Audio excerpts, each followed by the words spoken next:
নমস্কার, শুভ সকাল সবাইকে।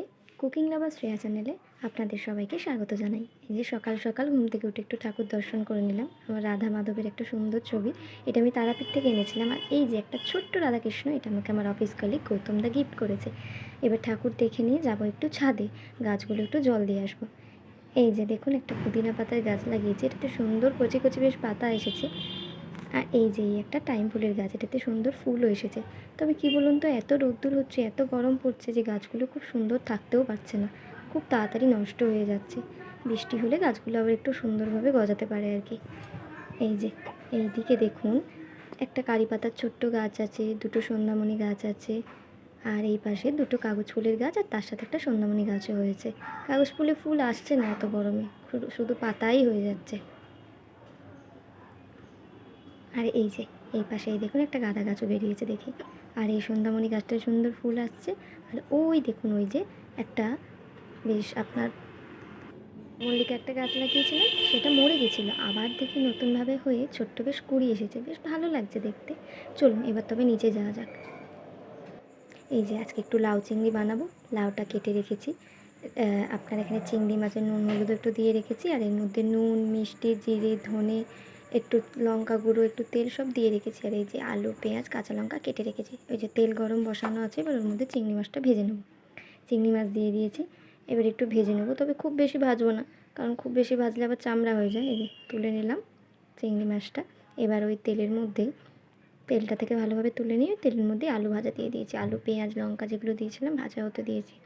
আজকে লাউটা একটু স্পাইসি করেই বানাবো, কেননা প্রত্যেক দিন তো হালকাভাবেই একটু বেশ বানানো হয়, আজকে তাই ভাবলাম একটু স্পাইসি। চলুন এবার লাউটা দিয়ে দেওয়া যাক।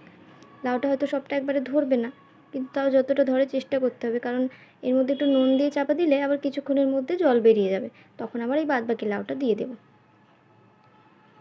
লাউটা দিয়ে ভালোভাবে নেড়ে চেড়ে একটু চাপা দিতে হবে যেন তলায় লেগে না যায়, আর একটু হিটটাকেও বাড়িয়ে দিতে হবে।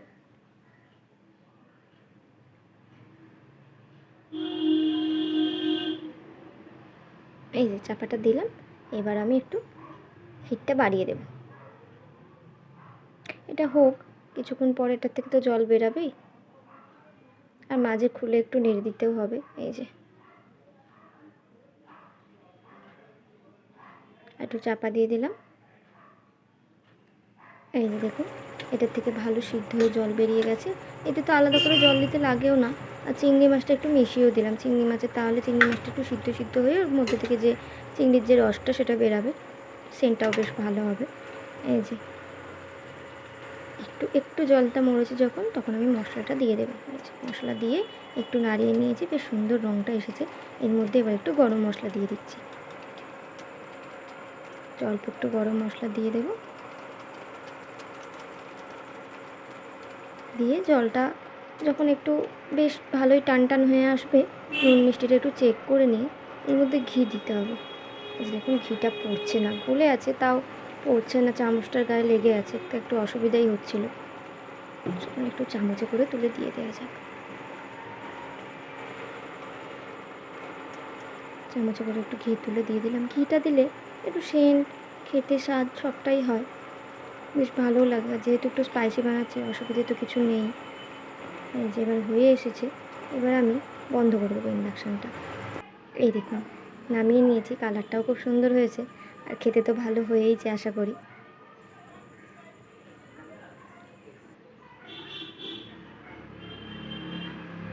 লাস্টে দুটো কাঁচা লঙ্কা দিয়ে দিয়েছিলাম, তাহলে খেতে বেশ আরও একটা সেন্টের ব্যাপার থাকে, আর খেতেও ভালো হয়।